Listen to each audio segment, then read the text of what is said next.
Assalamualaikum warahmatullahi wabarakatuh.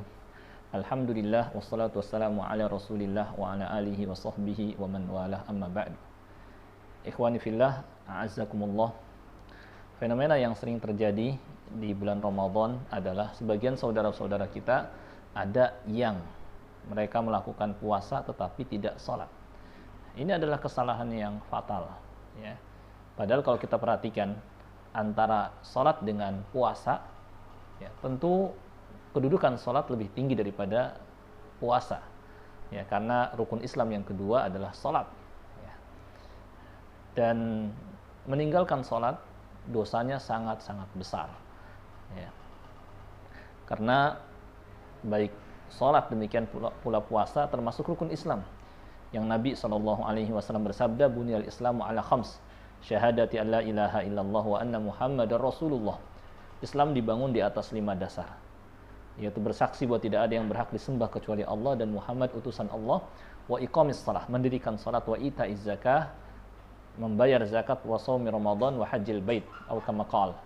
Demikian pula berpuasa Ramadan dan berhaji ke Baitullah. Kita lihat rukun Islam ini, setelah syahadat yang kedua adalah salat. Ya, maka jangan sampai ada sebagian orang yang mereka melakukan puasa tapi meninggalkan rukun yang di atasnya puasa, yaitu salat. Ya, ini adalah kesalahan yang besar dan dosa yang besar. Akibatnya kalau sampai seperti ini, ya, sebagian ulama menerangkan puasanya tidak diterima. Kenapa? Karena dia meninggalkan rukun yang besar, ya, yaitu salat. Yang sampai Allah Subhanahu wa taala berfirman, "Wa ma mana'ahum an tuqbala minhum nafaqatuhum illa annahum kafaru billahi wa bi rasulihi wa la ya'tuna shalah." Dalam surah At-Taubah. Dan tidak ada yang menyebabkan ditolaknya infak mereka, sedekah mereka, amal soleh mereka, melainkan karena mereka kufur kepada Allah dan Rasulnya dan karena mereka meninggalkan salat. Sehingga berdasarkan ayat ini, mereka yang berpuasa tetapi tidak salat, maka puasanya tidak diterima. Ya, berdasarkan ayat ini, ya, bahwa penyebab ditolaknya infak mereka, sedekah mereka, dan amal-amal mereka yang lain adalah karena mereka kufur kepada Allah dan Rasulnya dan karena mereka meninggalkan salat. Ya, kalau kita perhatikan dalam hadis saja, meninggalkan satu salat saja seperti salat asar akan hapus amalnya. Ya, kata Nabi SAW, "Man taraka salatal asri faqad habita amaluh." Barang siapa yang meninggalkan salat asar, maka hapuslah amalnya. Satu salat saja. Lalu bagaimana kalau dia meninggalkan semua salat? Maka lebih hapus lagi amalnya. Oleh karena itu, merupakan kesalahan yang fatal kalau ada orang yang berpuasa, ya, tetapi tidak melakukan salat. Akibatnya puasanya tidak diterima oleh Allah Subhanahu wa taala. Dan sama saja dia meninggalkan kewajiban yang lebih tinggi kedudukannya, ya, yaitu salat, ya.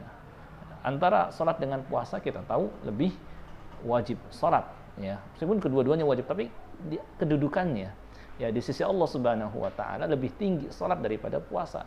Maka jangan sampai, ya, dia mengerjakan puasa tetapi meninggalkan salat, ya, karena sama saja meninggalkan kewajiban yang lebih tinggi di atas puasa, yaitu salat, dan akibatnya puasanya pun tidak diterima oleh Allah Subhanahu wa taala. Kita berlindung dari sikap seperti ini, ya, yakni berpuasa tetapi meninggalkan salat, dan sama saja telah melakukan dosa yang sangat-sangat besar, karena meninggalkan salat dosa yang sangat besar, ya, menyebabkan seorang masuk ke dalam neraka dan pelakunya lebih buruk daripada pelaku dosa-dosa besar, ya.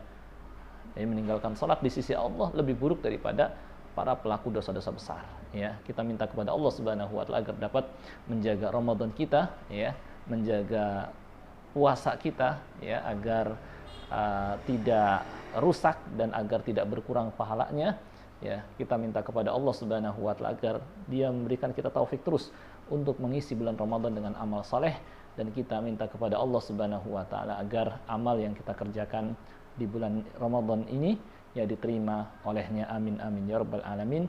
Wallahu a'lam wa sallallahu ala nabiyyina Muhammad wa ala alihi wa sahbihi wasallam. Walhamdulillahi rabbil alamin. Wassalamualaikum warahmatullahi wabarakatuh.